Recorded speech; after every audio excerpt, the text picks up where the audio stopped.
Hey guys, welcome to SheKnowsArsenal. My name is Jessica. I'm your host. You can follow me on Twitter at @JessinoTweets and at SheKnowsArsenal.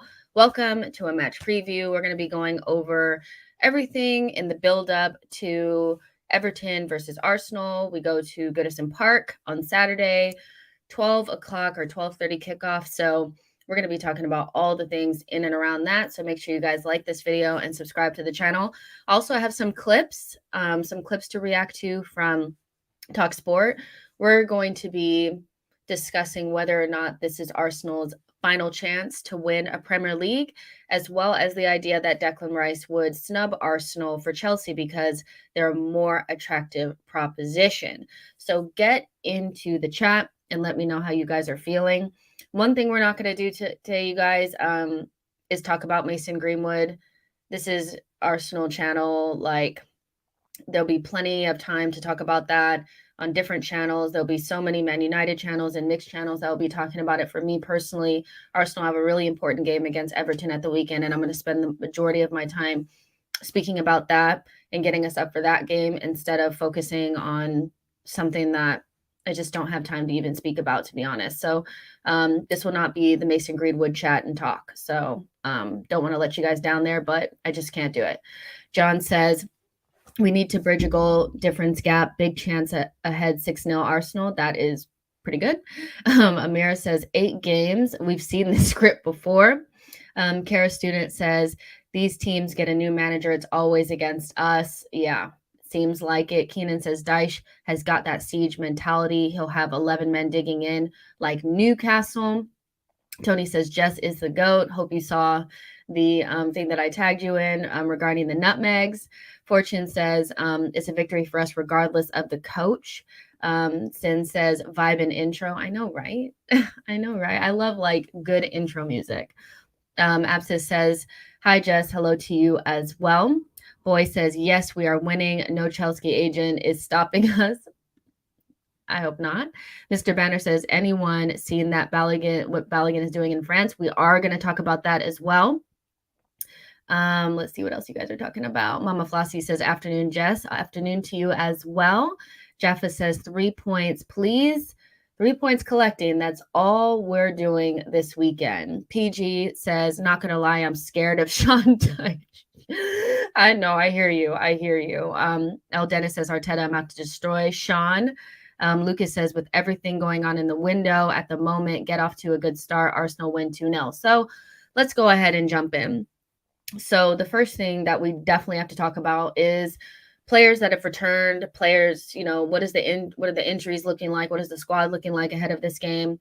And the first thing that stands out to me is Reiss Nelson is back in training. There are photos going around of Reiss Nelson in training. And I know that, you know, there's mixed, you know, responses in regards to Reiss Nelson. There's some people that are like, he's not going to make it at Arsenal. So people that are like, Arteta can work with him. That was like the first player that he loved and all that kind of stuff.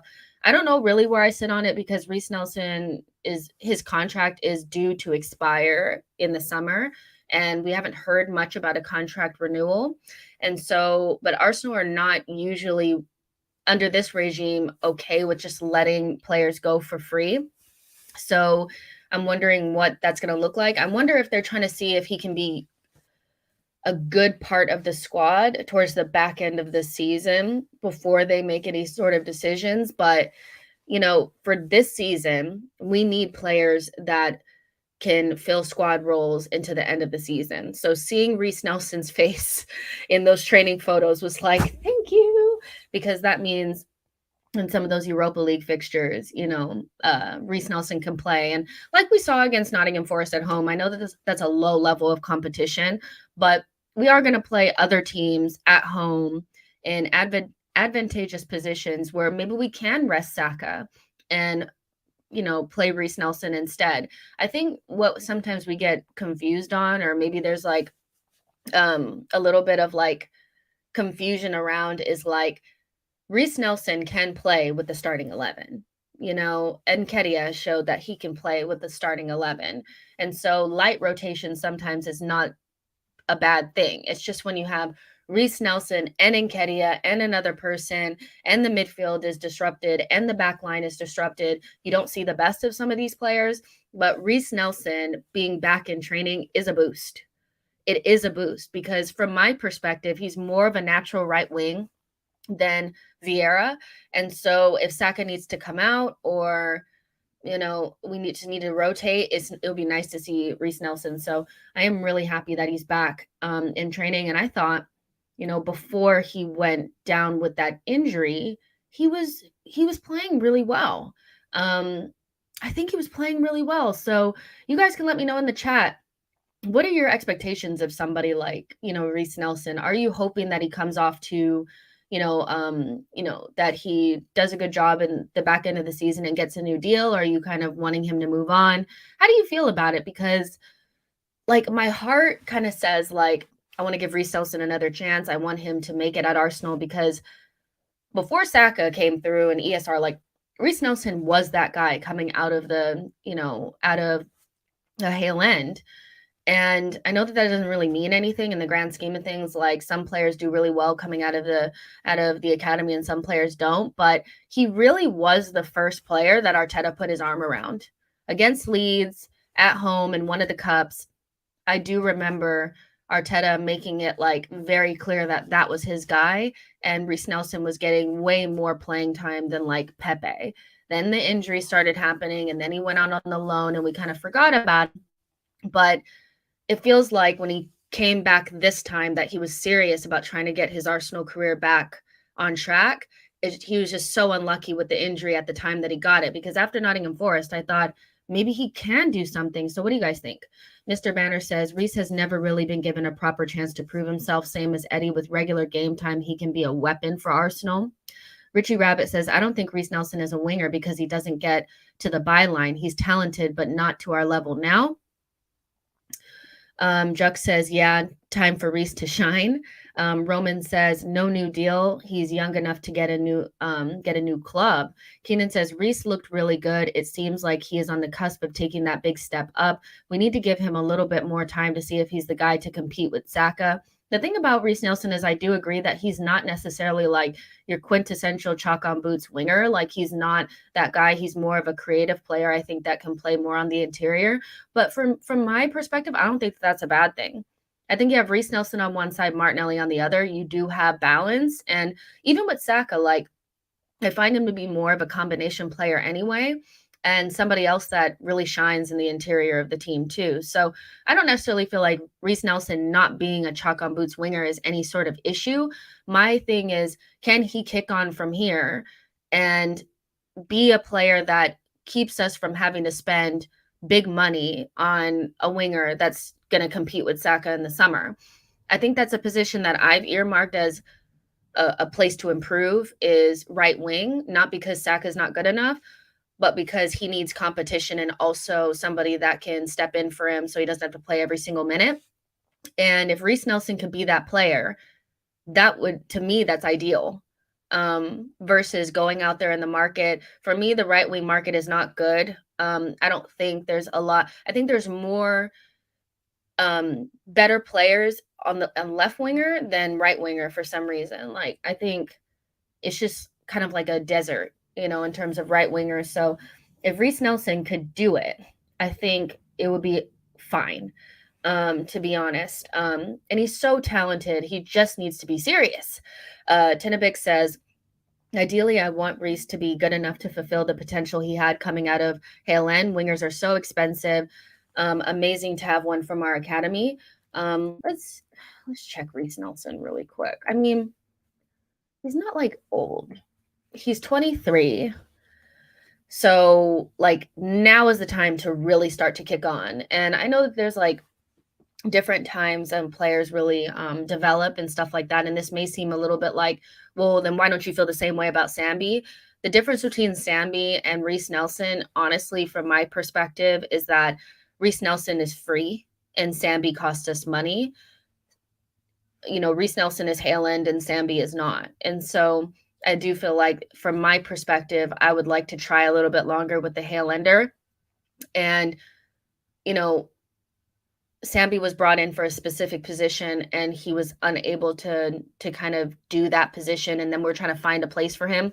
We know Reiss Nelson could play right wing, left wing, number 10. We know he can do it. So Even though I understand most players don't develop at the same speed. And so it may seem a little bit like, why are you not being fair to every single player? But like, I have to be honest, if they're Hale End and they didn't cost anything, I'm more likely to give them more time than somebody who is not. That might sound wrong, but this is what it is. Tony says Reiss is the next reclamation project. Reconstructing Reiss. That's what we should call it. Reconstructing Reiss, or rehabilitation Reiss, or no, that sounds like he's an alcoholic or something, but reconstructing Reiss sounds pretty good to me. The football giant says, I really want to rally behind our players. Like it or not, we can't change one bit until the summer, and Chelsea is almost overstocked, that the spending will soon go down for them. Don't care about Chelsea, but I agree with the first part about getting behind our players is important. Jaffa says Reiss Nelson will be sold, not quite the level we need. Well, he would need a new contract in order to do that, because he's currently running down his deal. So it's either he goes for free or we extend him and maybe he stays a little bit longer. Boy says Reiss is cutting in from left wing. Fabrizio says the timing of his injury was so unfortunate just as soon as he was looking bright. I agree. He just has to stay fit. I think it's so important. The fitness aspect of things, because if he's serious, he could do things. You know what I mean? Yami says Reiss in the Bundesliga was a monster. He was getting back on track. I hope he stays injury free. That's really what it is. So Reiss Nelson back in training. That's a boost for us. We need as many good players as possible, and him coming back from injury is definitely a boost for us. Like this video, subscribe to the channel. We are going to keep it moving. Next, Gabriel Jesus. Jesus has risen, okay? Gabriel Jesus is back on the grass and could be available in late February. So we kind of knew this already, that he was aiming to be back late February. He posted a story on his Instagram showing that he's back on the grass training, running. It's not group training. He's not back with the regular team. So I don't want anybody to think that's what I'm saying, but he's at least running around and getting back in the grass and stuff like that. If he can be back by the end of February, early March, I'm telling you, that's like a new signing times 3, 4, 5. I mean, I do feel like there's an element of like recency bias, and we do this all the time. And like, even I'm a culprit of it. I do it as well, where I haven't seen a player in a long time and I start to forget how good they were. I go back and look at the comps of what Jesus was like for us. He was breathtaking at some points. Like, he was so, so good. And we would not be where we are right now had he not started off the season the way that he did. Don't get it twisted. Eddie is doing a good job, and he's done so much better than I think a lot of us could have envisioned. But Jesus coming back for the title charge, the last couple months of the season, is a boost like I've never seen. So seeing him coming back into the fold is so, so important.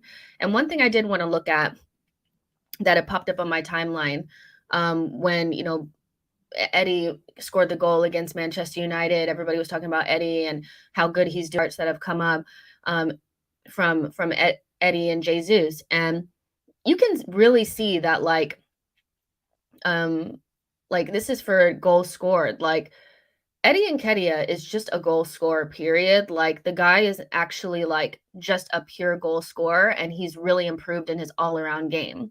From Jesus' perspective, like, when he comes back, like, I just want him to be the player that started the season out and not the guy that was overthinking. You could tell that he was overthinking in that goal drought. Those simple chances that if he wasn't overthinking, he would have put it away. But I still feel like Jesus is probably the better footballer, but like, let's not get it twisted. Goals are the most important thing, and he has to score goals when he comes back. But you can even see in this comparison chart that like Eddie Nketiah is ranked 10th for goals scored, and Jesus is 32nd in the league. Eddie is ranked 3rd in expected goals, where Jesus is 9th. Shots on target, Eddie Nketiah is 3rd. Jesus is 11th. Big chances score, 3rd for Nketiah, 19th for Jesus. He's really underperforming Jesus, his expected goals, which he does all the time, but it's something that he has to improve on. Like, if Jesus could just score more goals, he'd be world class. And that's the difference between a world class player and a really, really, really top player is like you have to have the end product, right?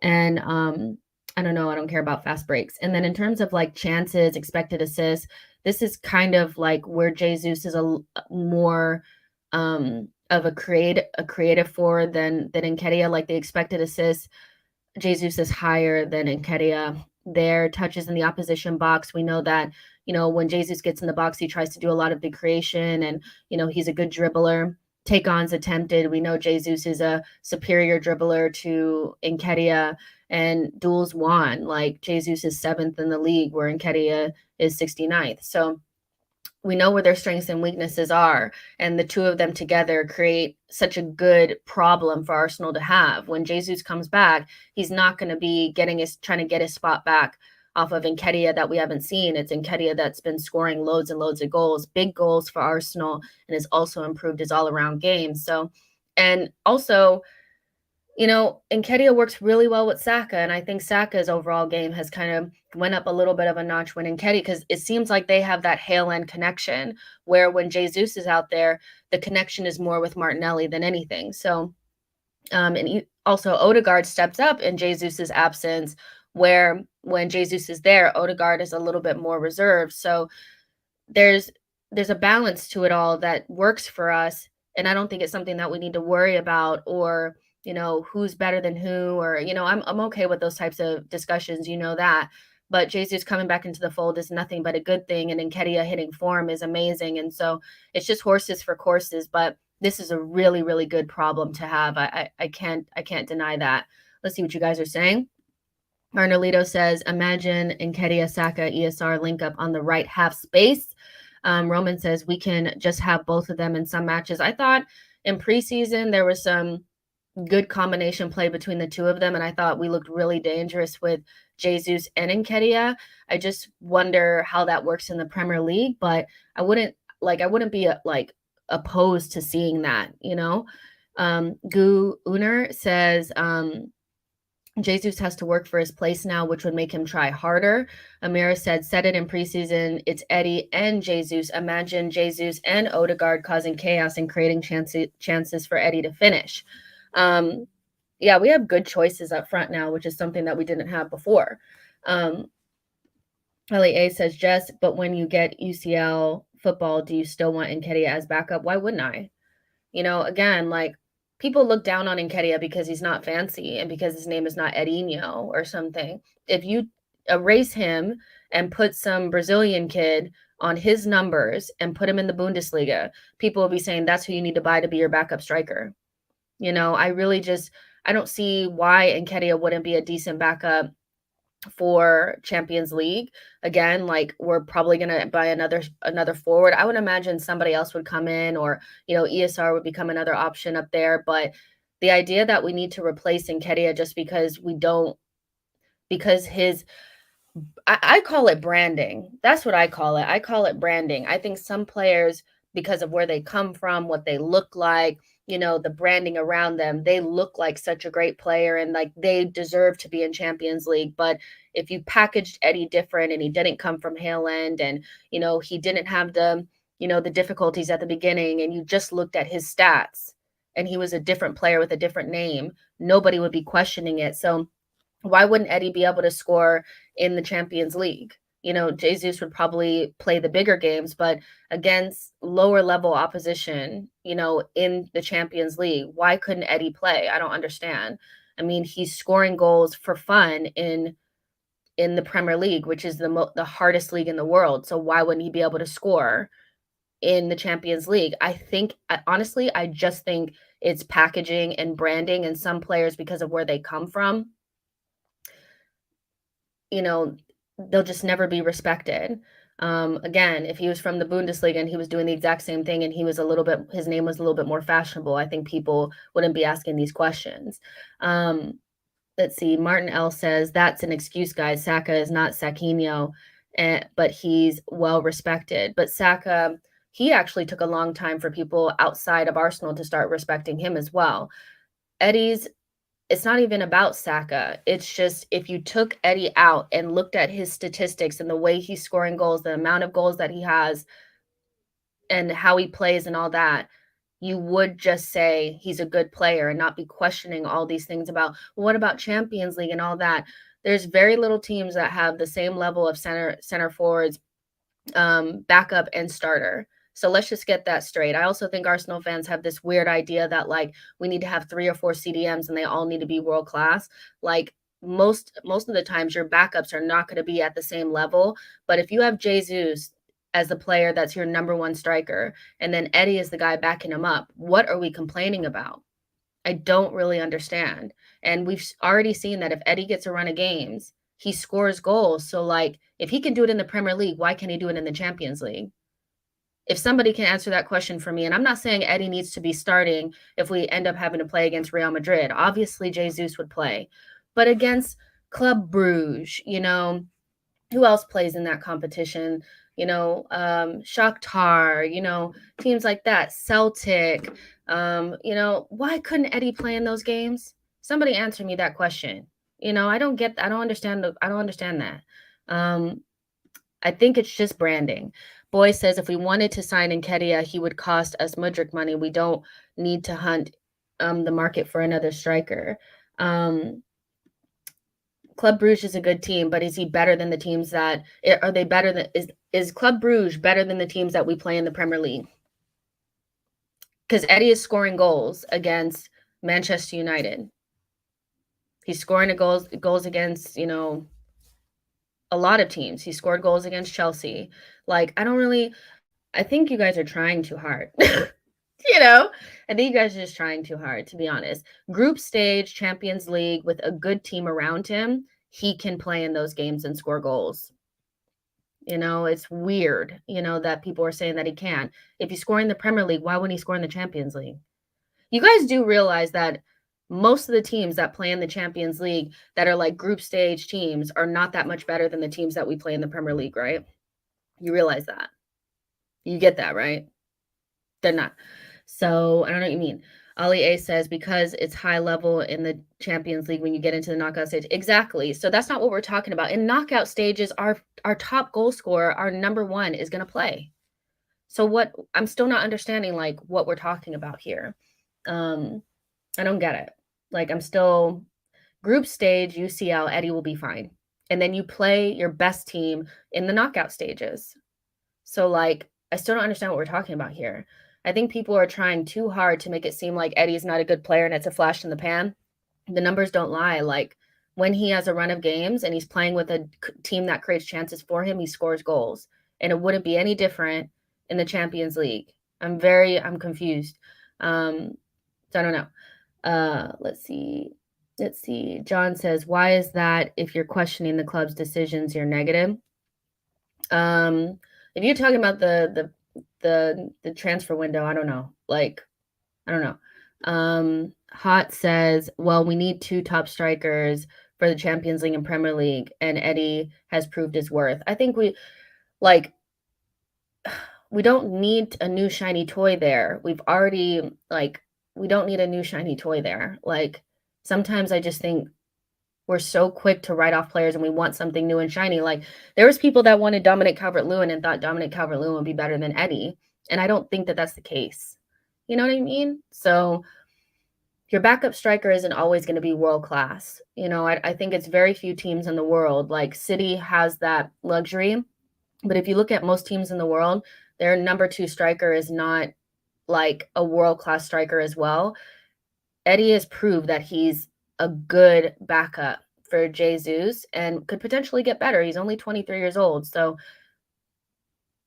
I don't know what we're talking about, you know, but in regards to this, like this just shows that we have a good balance of 2 really good strikers. And we also have one more coming through. And I know you guys want to talk about this and I'm excited to talk about it as well. Is Florian Balogun.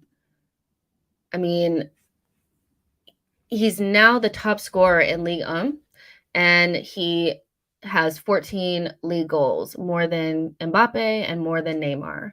I mean, I didn't foresee this. I didn't really know what his loan spell was going to be like, but if you actually are watching the games too, it's not just the goals, it's his overall gameplay is really, really good. And I feel like he was kind of written off a little bit after the Sunderland game last season. We played Sunderland, I think, early doors in maybe the FA Cup or the Carabao Cup. And he started that game and was kind of lost. And Eddie came in and scored a hat trick, and it was like, okay, well, Balogun is way off it. And I think at that point, all it really showed is that Eddie was further along in his development than Balogun, which makes sense. Like, that makes sense. And Balogun needed a loan. And he has just absolutely exploded. I mean, the kid is actually like a gem. We have another star boy on our hands, and it's a good problem to have. The conversation over the last couple of days has definitely been, what do we do? How much does he cost in the market? And I do think that these are healthy and fun conversations to have, even though we don't need to place any sort of like anxiety or anything around it, because we're nowhere near there. He could go back on another loan. He can come back in preseason. We don't know. But Balogun looks so good. And I don't know if we could if we could keep 3 strikers happy. But I know from my perspective, from the player that I'm looking at, I would be very apprehensive about selling him because his ceiling is so high. And I would just be, I don't know. I just feel like he could be anything at this point, and we should probably keep him a little bit longer. But then there's some people that say, like, these are the moments when it's not obvious that you should sell a player. That's the time to sell, like with Willock, So I don't know, but the one thing I will say is that nobody should be coming knocking to our door for Balogun for anything less than 50 million. I mean, I'm like Tony Bloom, not for sale, okay? The guy is playing so well, and I'm so happy for him. Balogun, top scorers in Europe's top 5 leagues. Erling Haaland, obviously a robot, so we're not even count him. We'll just cut him off. But Harry Kane, 16, Balogun, 14, Osimhen, 14, Lewandowski, 13. I mean, hello. Can you hear me?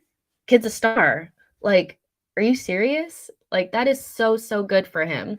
And I read something that he was unwilling to really talk about his future beyond Arsenal as well. Like, I think he does want to see maybe where he fits in. It's a really good thing that we got him on a new contract before he went on these loans.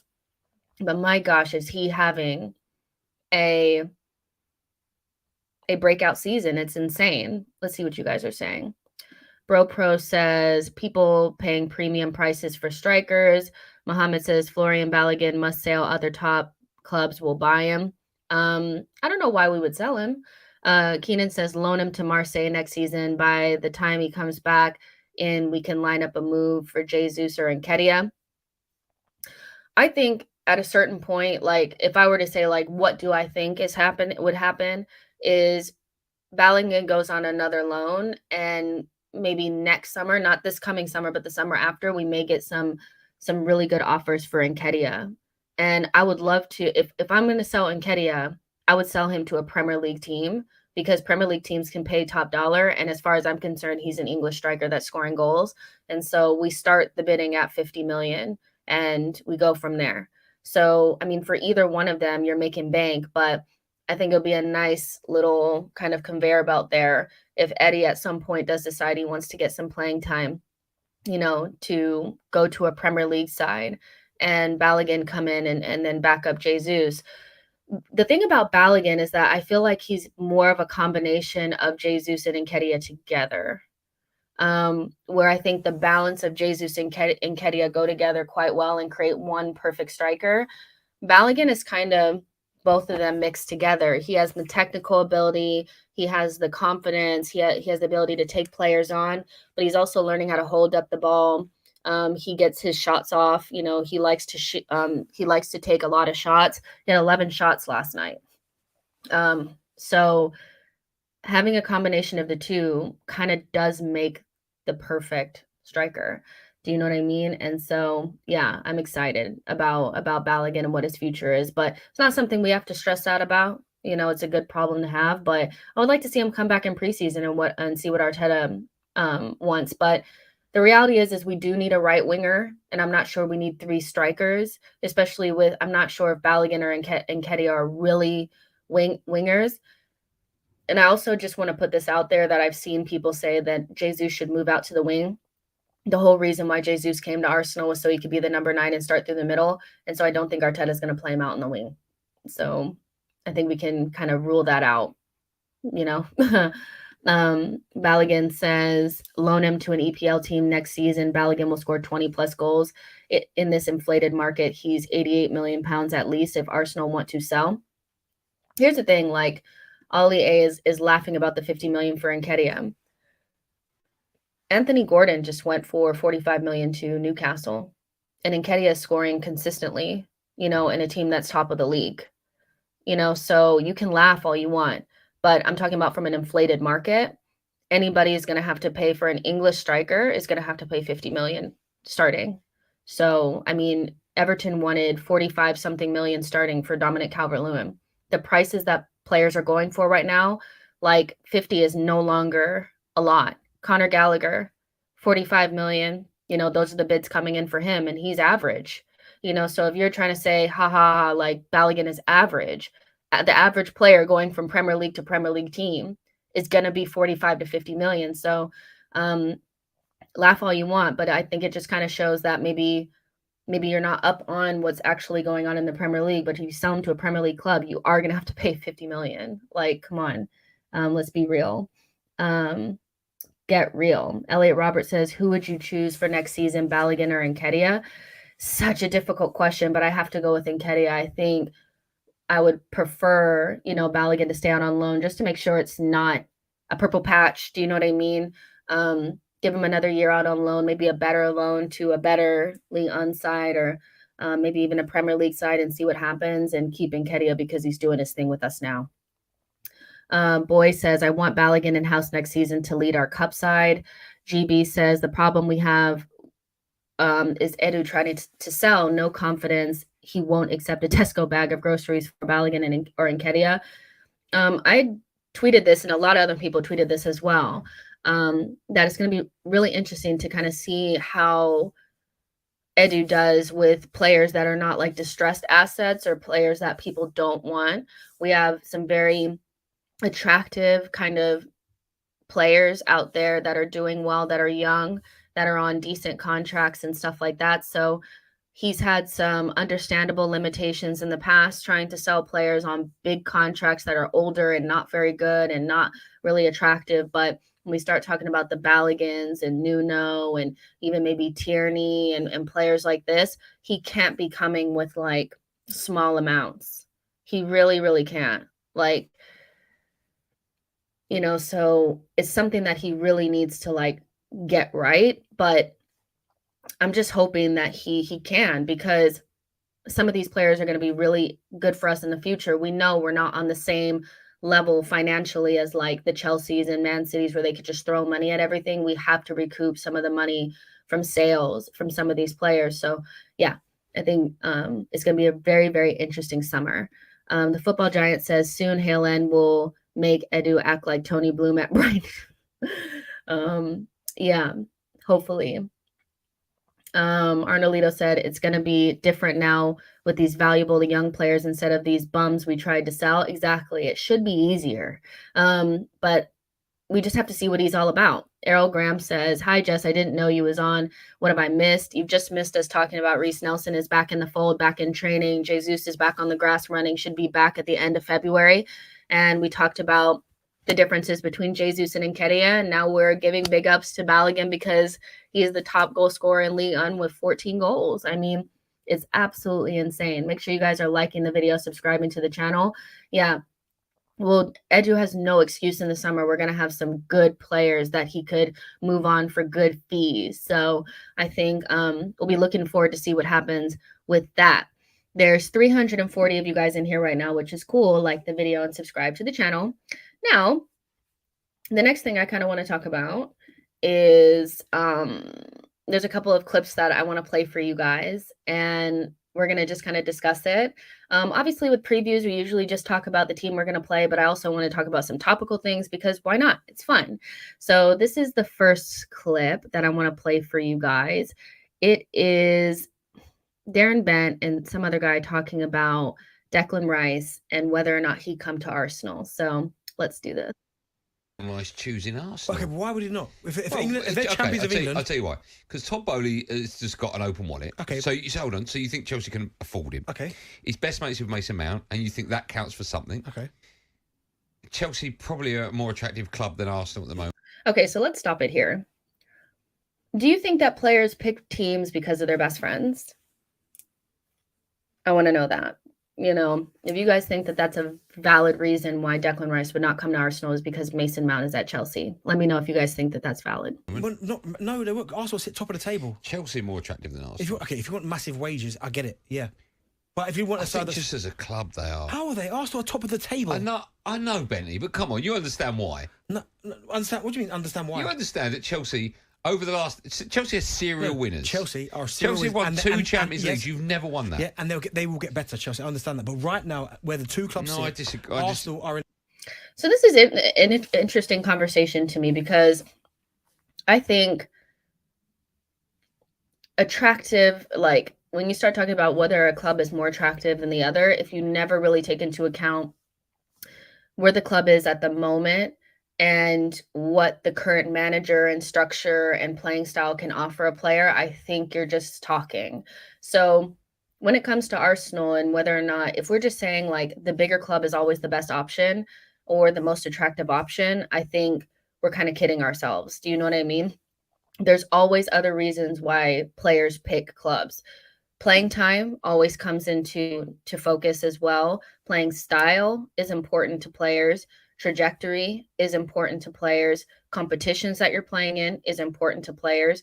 And so only talking about the past and the fact that a club has been a serial winners for a long time and his best friend is Mason Mount and Todd Bowley, I do think is not taking into account what's actually happening on the pitch, because he really hasn't mentioned anything about what's actually happening on the pitch, which is important to players as well. In a better position than Chelsea right now. I'm just saying, if Man United, Chelsea, and Arsenal coming for you, you're last on that list. No, Man United are last. No, of course not. Man United are like fourth in the world. You're fourth.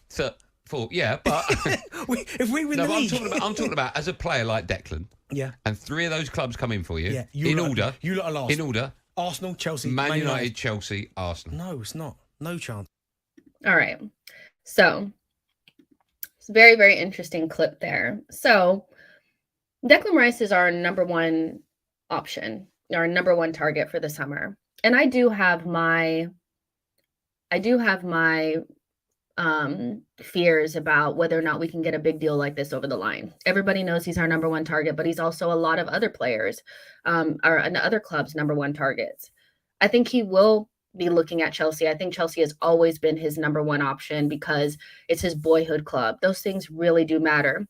It never really matters when it comes to Arsenal. Like if Arsenal is their boyhood club, they always act like they'll leave for anybody else. Like people are convinced that Saka would leave, but Arsenal is also his boyhood club, but it never matters when it's going the other direction. But when it comes to Declan Reiss, I do feel like that might be what might play a part. If you can go to your boyhood club and your boyhood club is competitive, then you would want to go there. But not to mention like playing style, the trajectory of the clubs, those things are important. Obviously, Bowley can afford him and can pay him. I think Arsenal also can afford him and pay him. If it's his number one target, we will get it done, especially in the summer. And if that were the case, that Chelsea are a more attractive option, and, you know, that's all that matters is because of trophies and stuff like that, then why did Gabriel Jesus choose Arsenal? I guess that would be my question, is because there's been players over the last couple of years that have come to Arsenal when Manchester United / Chelsea have been interested, and they still came to us. So what does that even mean? I don't know if you guys saw, but over the last couple of years, Manchester United have tried to sign Martin Odegaard, and he still chose to come to Arsenal. Chelsea did come in for Gabriel Jesus at the end of the window in the summer, but Jesus still chose us. And what was the factor in that? It's playing style, the trajectory of the club, the plan that the manager has for the player is so, so important, and the connection with the manager, the coach, and stuff like that. So I do think that not mentioning any of that other stuff, doesn't really make any sense. Declan Reiss going for Mount you don't make life-changing decisions based on your best friend being at the club, but you do if you have a connection with the club. So I understand that. But you have if you're a Manchester United fan, you may have not known this, but you have wanted to sign Martin Odegaard. It's well documented, and he never went to you, he came to us. So, and people have rejected Manchester United before. Let's not act like you've never been rejected before. But I do think we have a chance with Declan Reiss. I don't think we have no chance whatsoever, and I don't think if it just comes down to Chelsea or us, he'll just say, I'll go to Chelsea, because we wouldn't be in the fold anyway. We wouldn't be in the race anyway. If that were the case, then we wouldn't even be in the fold.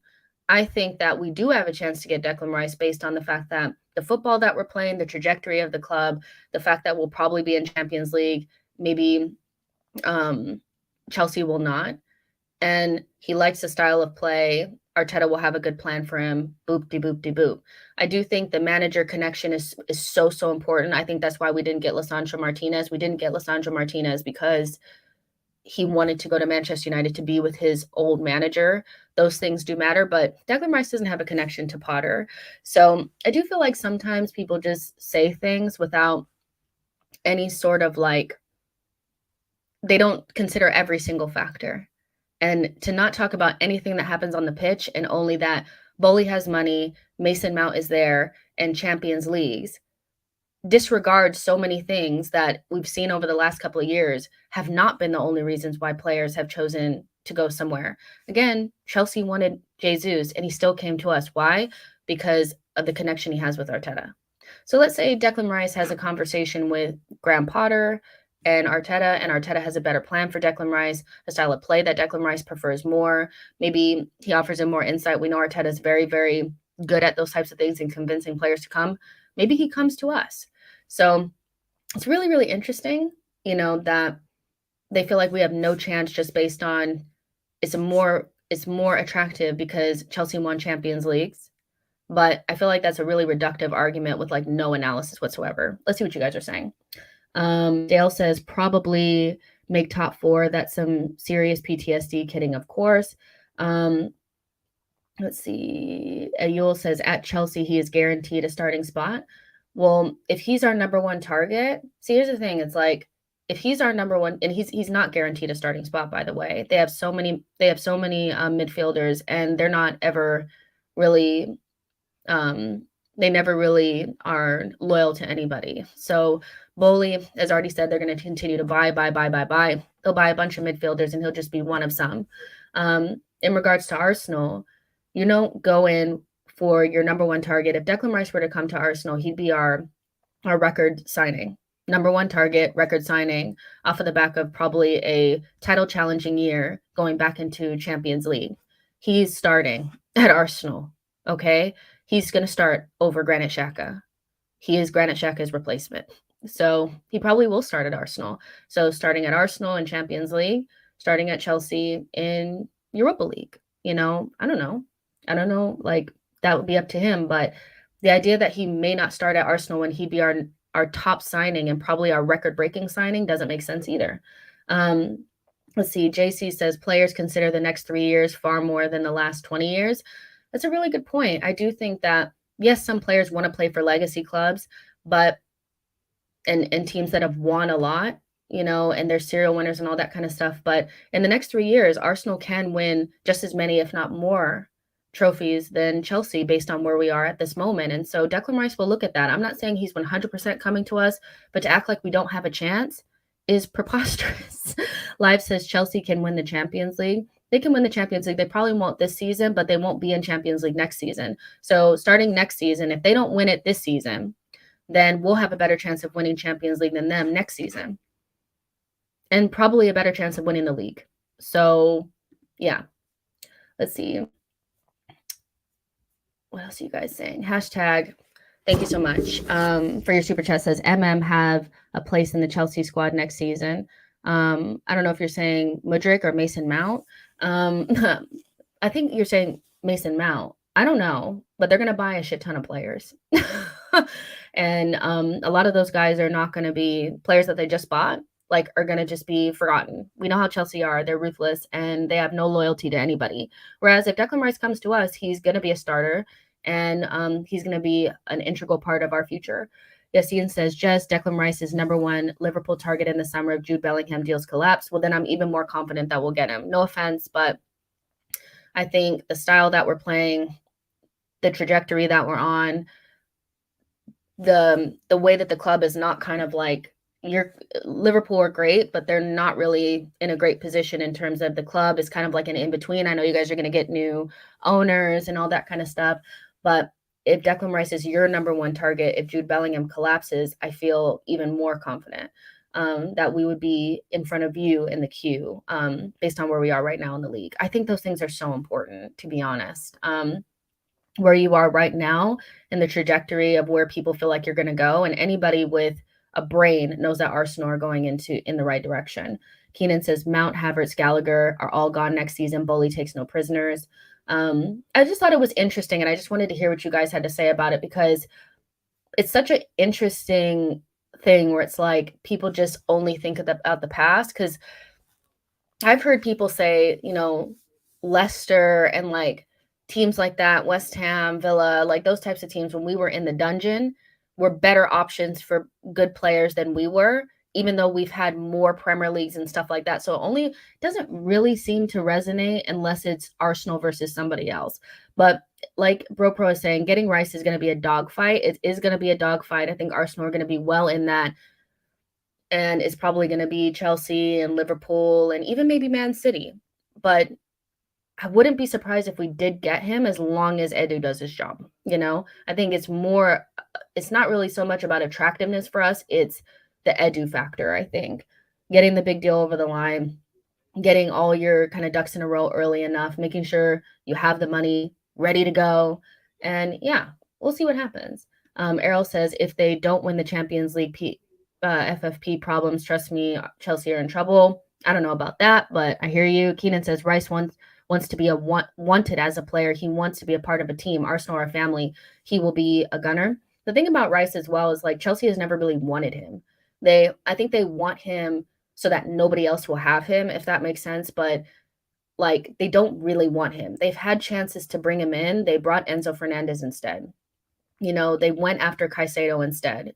He has to remember that they had a chance to bring him in, you know, or at least wait for him, and they went and smashed their record on Enzo Fernandez and also put in a bid for Caicedo. He's not their #1 option. He's also not Liverpool's #1 option, but he's our #1 option. And so I think players do want to be wanted, and that's important as well. You just don't want to be one of some. Let's see. Marco says, Jess, would you prefer Rice over Caicedo? Yes, I would. At this point, yes, I would. I don't want Caicedo anymore, if I'm honest with you. So let's go to the next clip. I have another one here for you guys. Mendy in goal. João Felix will go back because he's only on loan. But next season, they can line up as Mendy in goal, Reiss James, Fofana, Benoit, Badiashile, Chilwell, Fernandez, Kovacic, Sterling on the right, Mudryk on the left, and Havertz behind Nkunku. With Mason Mount on the bench, Thiago Silva, Cucurella. I think that squad next season is going to be dangerous. That's why, as an Arsenal second team fan, I want Arsenal to win the league this season because it's going to be tough next season with the likes of Chelsea. Manchester United will get better. Man City will probably sign a few players. But that Chelsea team next season, Ali, looks frightening. All right, so that's the next one. So basically in that clip, they were saying that this is Arsenal's best chance of winning the league. And I do think that this is an unprecedented situation where we are ahead of schedule and in a position where we can win the league. I think we are a top 4 side that's punching above our weight right now. I think we're playing so well. But if you're honest with yourself, we probably are a year ahead of where we're supposed to be. But just like last season, everybody went very big on that was our last chance of getting top 4. We'll never see it again. We'll never sniff it again because so-and-so and so-and-so and so-and-so is going to be really good. And you guys are not going to be able to compete and, this and that. Look what's happening this season. Nobody can predict what's going to happen. And then on top of that, I do think that there's this weird element of Arsenal are just going to fall away and they're not going to get any better and everybody else is going to get better. Let's be for real. Be for real. We have some of the most talented young players in our side right now. And Arteta is under Arteta, they're getting better and better and better and better. Ben White, one of the best right backs in the league right now. Last season, he was written off. Odegaard, not good enough, doesn't have enough end product. One of the best midfielders in the league this season. Saka, doesn't have enough end product, not good enough. One of the best wingers in the league this season. Martinelli, he's just a runner. He's just a road runner. He's not any good. One of the best wingers in the league this season. And we signed Zinchenko and Gabriel Jesus, and we went up a level. We went up a level with like 2 signings and Saliba coming back. So what do you think is going to happen when Saka, Martinelli, Ben White, Odegaard, all these players have another season under their belt and we add a couple more players? What do you think is going to happen? They're going to be another year underneath Arteta, learning our system and getting better and better and better. That's another aspect of things. It's like playing your manager's system and perfecting it takes time. And I think the next team that has the best structure available to get them to the next level next season is probably Manchester United. And the reason for that is because they had really good recruitment in the summer and their manager is already working with them on that. And they'll get next season, there'll be another season into Ten Hag's system and they will move to the next level. And they will bring in 2 more players and they will go to the next level, just like us. But if you're talking about Chelsea, a team that is not really even clicking under Graham Potter right now, that has a bunch of old players that needs to leave, and a bunch of players that have never even kicked a ball with each other yet that are going to come next season, they're not the team that we need to be worried about. I think Manchester United is the next team you need to be worried about. They're next in line, and then we'll see what happens with Liverpool. I'm sure they'll come back at some point, whatever.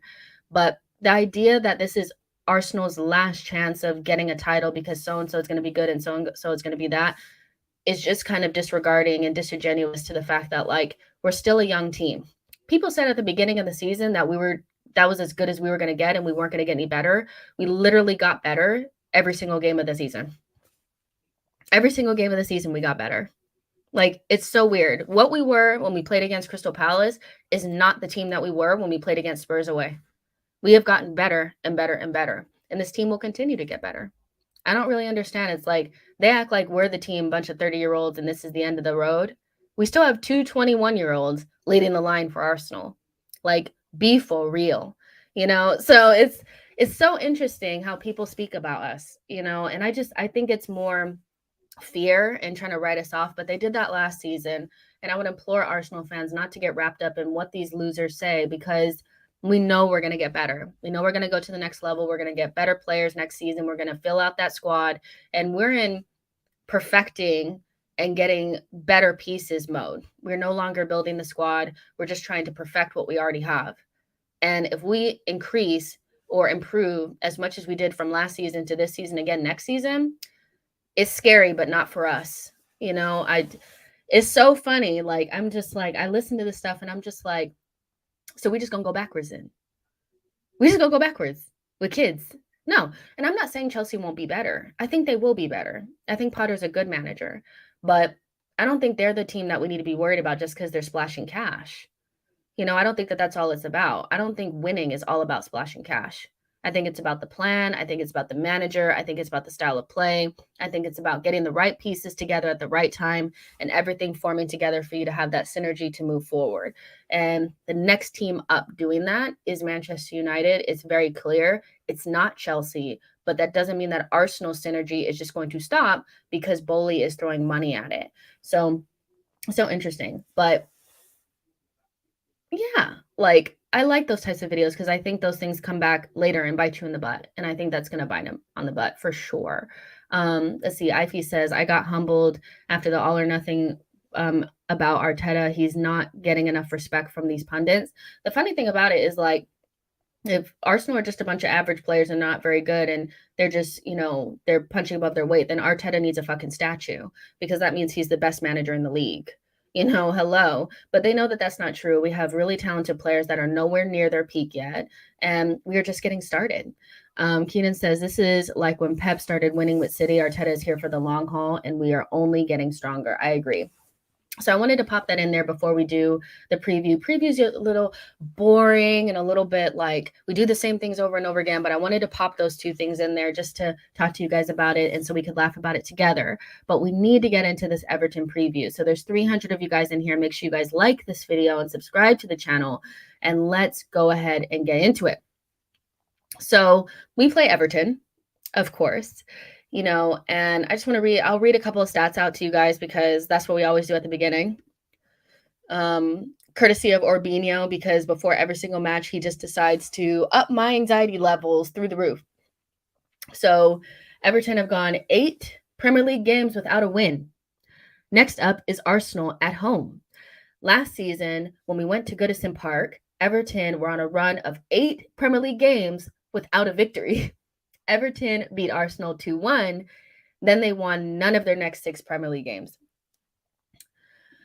Arsenal have won 10 and lost just 1 of their 14 Premier League games against Dyche in the Premier League. However, they have only won 1 of the last 5 and scored just 2 goals in that run.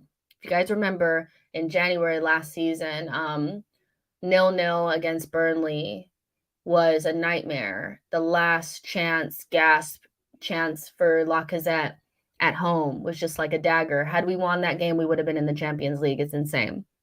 It wasn't even about Newcastle, or there were so many other games where we should have just put that away and we would have been in Champions League. It's mad. Arsenal have scored more goals against Everton than any team versus any single opponent in Premier League history, 117. Arsenal have kept 7 clean sheets away from home in the Premier League this season. That's more than they managed in the whole of last season on the road. Hello. Arsenal have won none of their last 4 Premier League trips to Goodison Park. 1-0, drawn 1, lost 3. Martin Odegaard has scored in his last 2 Premier League appearances against Everton. So, them's bees the stats. So, it's a mixed bag. I have to be honest with you guys. It's a mixed bag because it gives me some hope like, okay, well, we usually be beating them, but not recently. It's like in the past, we've been really good against them, but not recently. We always beat up on Dyche, but not when he's at Everton. So there's a lot. There's a lot there. Now, looking at the table and kind of like how things are shaping up. I don't know why this is like being annoying. Hold on. There we go. That's what I want. Looking at the table, obviously Arsenal at the top. Hello. And we will remain top no matter what happens. Okay. But we're on a really good run right now. We have a game in hand on everybody else in the top 4. We know the game in hand, I think is our game in hand Everton at home or something like that? We have a game in hand and we know it. Maybe this is our game in hand. I don't know. I don't think it is. We have a game in hand. That's all we need to know. So far, won 16, drawn 2, lost 1, goals for 45. Can you believe we scored 45 goals already this season, you guys? Like, that is actually insane. Goals against 16. I think most of those have come at home, which is insane. But yeah, 16, that's not bad. And our goal difference is beautiful, plus 29, and we're at 50 points. Win, win, draw, win, win. So we're looking good. Now, if you scroll all the way down to the bottom, the 19th is Everton. My word. Won 3, drawn 6, lost 11. Yeah, it's not looking good. They've only scored like 15 goals or something like that. They haven't scored very many goals, and they're on a really, really nasty streak here. But we are next. And the worst thing about it, I do feel like, is just the idea of the manager bounce. The manager bounce is something that everybody speaks about and acts like, we kind of speak it into existence and stuff like that. Dyche has had a week with them, And I do think that he will have worked on their defensive structure and put them in some sort of solid defensive position so that we can't just easily pass through them. So I would imagine that, I'm not going to say it's just 4-4-2, but I wouldn't be surprised if I saw a 4-4-2, and that's the only thing that really worries me. In regards to like their energy and all that kind of stuff, we've played some of the best teams with the best energy. So even if they come with energy, it doesn't matter to me, because even if their energy takes them up to being like a mid-table team, we're beating the mid-table teams. So it doesn't matter to me. The issue is if he decides to sit in a low block, how do we unpick that lock? That is so, so important. I think it's going to be Newcastle settings, like wish Newcastle settings. So that they're the best example of a Premier League team stopping us from attacking. And so I imagine that they'll do something quite similar. I don't think they're going to go for a win. I think they're going to go for nick a draw, because quite frankly, from my perspective, we shut down Newcastle's ability to attack us very easily. And they're a very good attacking side. So Everton attacking wise does not scare me with the defense that we have now. So if they try to hit us on the counter, I don't imagine they have the type of players that can carve us open. And so I'm not really worried about that. What I'm worried about is, how do we unpick that lock? How do we make sure that at the end of the game, we're not looking at a 0-0 where we had some chances, but we didn't really create enough. And they kind of just sat back and we were unable to get through, because that's what happened against Newcastle. Now in this match versus the last match, against a team that kind of tried to sit in and stifle us, is that we didn't have anything off the bench to make a difference. And this game will be different. We know we'll have some players on the bench that can make something happen. But I'm still thinking to myself, like, that early goal is going to make all of the difference. All of the difference. That first goal, making sure that if they're not organized or not up to it, like Newcastle at the very beginning of the game against us at home, they weren't ready. They were getting killed first 10 minutes of that game. And then they settled into their block, and then it was difficult for us to do anything. Everton are nowhere near as good as Newcastle. So if there's gaps and they let us in, we have to take those chances. Like Brighton away, they're a good team, and they eventually revved up the gas and got going. But because of those 2 early goals, they couldn't come back. It was done already. And so it's going to be so important for us to do the exact same thing against Everton. Whatever they've learned from Sean Dyche in a week is not going to be sturdy enough to keep us out. It shouldn't be sturdy enough to keep us out. No matter how loud their crowd is, we've been to many away ground. It should not affect us. We need to collect these 3 points. And as physical as they'll probably try to be with us, that doesn't matter anymore. That whole beat up Arsenal and they'll crumble, that's not who we are anymore. So it's all about unpicking that lock, I think. I think they're going to sit in and try to nick a draw and try to waste time and frustrate us in that way. And it's important for us to make sure that we get that first goal. And if they sit in that block, that we have players that are willing to take on their man and shift players around. And yeah, it's going to be one of those games. But I think once the first goal goes in, it's done. We'll get a second and we'll shut, and then it'll be done. Because attacking wise, they just sold their best attacker in Anthony Gordon. So I don't think that's probably gone down well with the group. They didn't bring anybody in. It's just, I can't imagine them, even with a new manager bounce, being able to overtake a team that knows for sure that they need to get 3 points because the title is on the line. So we need it. We need it, and I think we'll do it. Martin says, Nketiah going to pick their lock. John says, we shall close that goal difference gap on Saturday, 5-0 Arsenal. Terrence Tibbs says 2 to 3-0. Yami says, Martinelli masterclass incoming. Jaffa says, get their fans booing as soon as possible. Exactly. I think you get 1 or 2 goals and all of a sudden it becomes toxic, because their situation right now is worse than it was a season ago when we played them at home. It is more toxic than it's ever been. They are putting their board members in headlocks and they're getting in their players' faces. So I don't think, they're going to be so behind their team right now. Also remember that They did not buy anybody in January. That will have set that fan base on fire. And so if we score an early goal and we're popping it around, all that's going to happen is they're just going to give up. That's it. Don't encourage them. Don't get upset when they're, trying to be physical with us or whatever. Just play our game and we should win it. Like, Everton are not a good team, as even with the manager bounce, we are superior to them in so many ways. Like, we should not be getting done by a manager bounce anymore. We're beyond that now. Amira says Trossard will be key and score a brace to commemorate the birth of his second son. Secure the win after initial screamer from Odegaard. Terrence Tipp says we moved away from Wenger's weak mentality. Yeah, I'm like, I don't want to just say like Wenger with it. You do know what I mean? Because like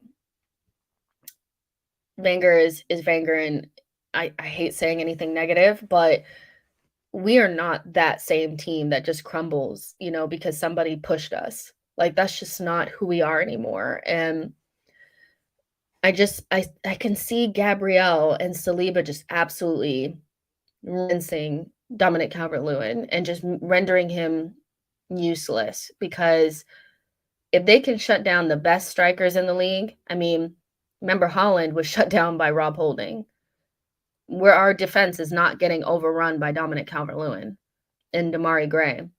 Now, do I think that I think they'll be up for it from the beginning, but I do think an early goal will put them down. And then also passing them to death and, testing their fitness and stuff like that. I think we're going to win this game. Now, let's go ahead and look at the lineup, because for the first time in a while, I do think that there may be some differences of opinion about what players should play, what players should sit, things like that. So I'll go ahead and share my screen and we'll create our formation. Make sure you guys are smashing the likes and all that kind of stuff. Let's see. Make sure you guys can see. Yes, you guys can. So let's get into it. So I would imagine, Ramsdale is going to start. No drama there. Right back should be Ben White. I don't see why it wouldn't be. Had a little bit of a shaky game against Manchester United, but I'm sure he shook that off by now. Also, now we have reset our yellow cards, so we don't have to be worried about Saka and Saliba and Gabriel having to be out for games. It's reset now, which is really good for us. William Saliba will probably start. Wouldn't see why not. Gabriel, I don't think we'll see Kivior just yet. I think Kivior will be kind of like in the Europa League. I don't see him starting tomorrow. I think it's just maybe too early for him. And Zinchenko, who has been an absolute game changer for us. I mean, I thought it was going to just be Jesus that would be the transformative signing for us, but I do think it might have just been Zinchenko, because when he's not there, it's felt so much how differently we play and how much of a struggle it is to progress the ball and find those seams. And he's just so clever with the ball, the angles that he finds. He doesn't pass the obvious pass. He finds the better pass by being patient and being calm on the ball. And he's such a good presence back there. And I think he's really taking the title charge so seriously, you can tell. And so Zinchenko has been an absolute diamond for us. Manchester City, that's the biggest own goal. My goodness, giving us him when you don't have a left back. Xhaka will start. Odie will start. Rejected Manchester United a couple times. And left wing is probably something we'll talk about. And Katia is in the room, and Bukayo. Cool. So these are the positions we're talking about here: left wing and center midfield. So I think we're going to have a lot of the ball. I think we're going to be unpicking a lock. I think we'll be sitting at the halfway line, doing our thing, and they'll be sitting in a deep block, defending for their lives, and trying to win corners and stuff like that and try to beat us that way. I'm not going to lie to you guys. I do think that maybe there's an opportunity for Jorginho to start in this game, depending on where Thomas Partey is with his fitness. This is the exact kind of scenario where I would expect, maybe not now, but in the future, for us to make the right decision. When Thomas Partey is not fully fit, let's not play him. Let's just play Jorginho and let him rest. We were a McRib away from going down the tubes, the other day. And so having somebody like him be able to step in, that's been in the league before, knows, been there and done that, we're not afraid. I do think that he has maybe an opportunity to start, even though, Partey is probably fit enough. And then you have Trossard versus Martinelli. I thought Trossard was so good against Manchester City that I would be interested to see how he played with the real team. I thought he played really well, despite the fact that, no offense, he had Tierney behind him, who I do think was a little bit rough around the edges when it came to our buildup. I thought our buildup was really stunted in that game because of Tierney and Holding, and that's no shade to them. It's just the truth. And so Trossard and Zinchenko on the same side against a deep block feels very tasty to me, and something that I would love to see, so that Martinelli can continue to rest and kind of get his form back up. But we also saw against Manchester City, when Martinelli came on, that he had a spring in his step. He looked fresh again. He looked ready to go. And so I don't know what Arteta will do here, but I would just say, even though I anticipate him starting Martinelli, I would probably go with Trossard, because if we're winning, and then they start pushing for goals, bringing in Martinelli at the end might be a good call, and Trossard to start to unpick the lock. And then I'm going to go with Thomas, even though I think there is an opportunity for us to maybe let him rest and fully get over this rib thing and let Jorginho start. But that's kind of what I think I would go with, based on the game that we're playing, and no shade or anything like that, but Trossard against a low block and then Martinelli coming in to seal the deal at the end feels very, very tasty, even though I do anticipate Martinelli starting. Gunnar says, Trossard looks like a baller, man, what a steal. For me, he was giving Santi on the left wing. Remember when Santi used to play left wing? He was looking like that to me, and I was just like, oh my gosh, this is so cool. I love it. Saksham says, Martinelli should be benched. I don't know if he should be benched. Bench sounds harsh. I would just say, let's rotate. Yomi says, boo, Martinelli to start. I think he will start. This is just what I'd go with. Daniel says Trossard was brilliant, I thought, against City in the first half. And again, this is him not playing with the real team, the starters, or not the full starters. Our buildup was really choppy because we didn't have our same pieces back there. And I'm just thinking Odegaard plus Trossard plus Zinchenko, the techie, and it's just getting all vibes, and it's probably really good. Odongo says Trossard is a beast, bro. JQ says Trossard twisted up City's leaky defense. I mean, he probably could have had a goal, but it just wasn't to be. And I want him to get that first goal over the line so that it's not over his head or anything like that. Viola says, I do think giving Martinelli's form Trossard will be key to unlock their block. Here's what I'll say again as well. Against Newcastle, what I thought we really lacked was, because we didn't have Jesus, we lacked dribblers, because tight space, technical dribblers in those tight areas. And Martinelli was off in that game as well. So when you have Nketiah and Martinelli, who don't really connect on that side anyway, and a lack of dribbling and the ability to kind of move those pieces around in tight areas, we suffered a little bit from that. So maybe to counterbalance Nketiah, you bring in Trossard, because we know Martinelli is not really that type of player, and that's not shade to him. It's just different horses for courses. Saksham says exactly. We lacked penetration. We know when Jesus plays and we're in those tight areas, we can kind of make things happen, make players make mistakes and stuff like that. It was difficult for Nketiah and Martinelli because, one, they don't connect, and two, both of them are not really dribblers, John says Nelly starts Trossard on 70. Either way, like if Martinelli starts and Trossard comes in on 70, that's fine. Like for me, it's more of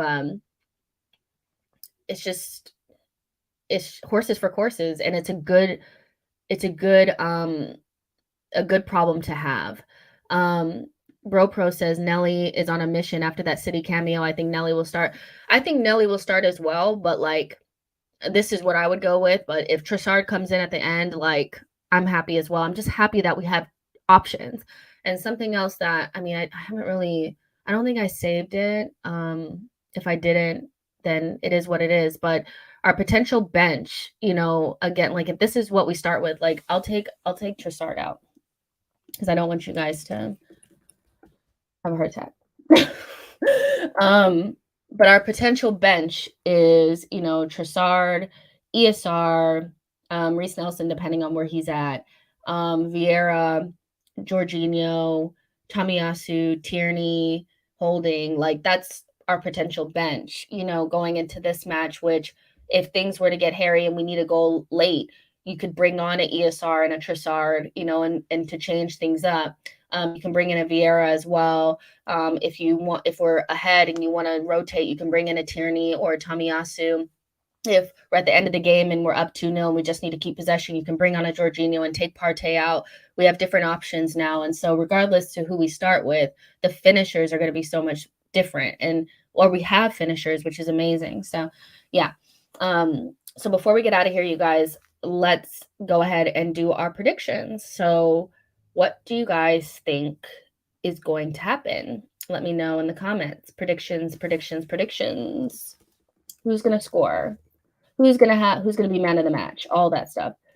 Who's going to be so important for us to get this game over the line? What do you guys think?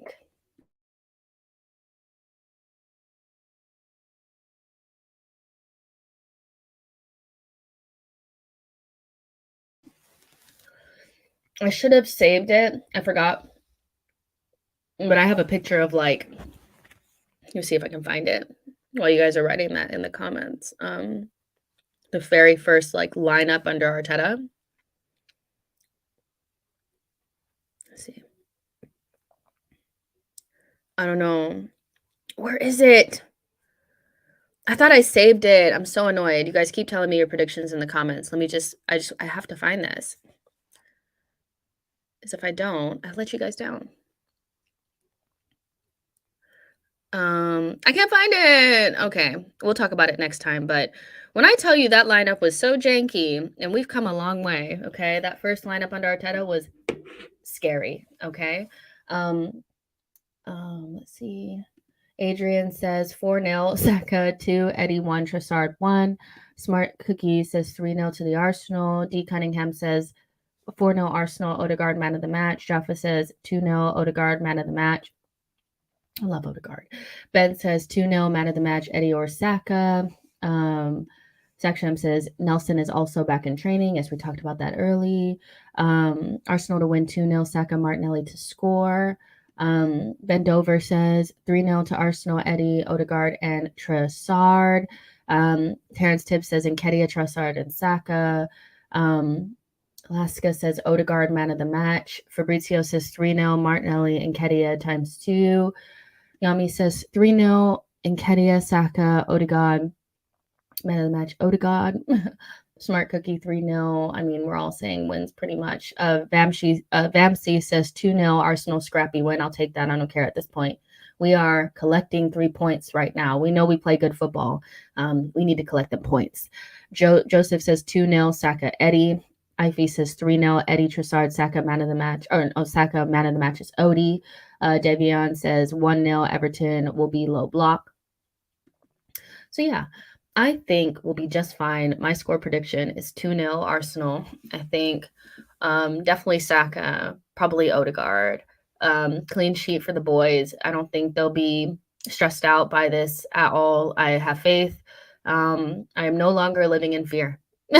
I'm no longer living in fear. So we'll see how it goes. Obviously tomorrow, I think I want to do like a mid-season review. I don't know if it'll be recorded, pre-recorded or live, so I'll keep you guys updated on that. But mid-season review tomorrow, just as a filler episode, because we've done the preview today. But make sure you guys like this video, subscribe to the channel. I really enjoyed talking to you guys today, and I'll see you guys soon. Bye, guys.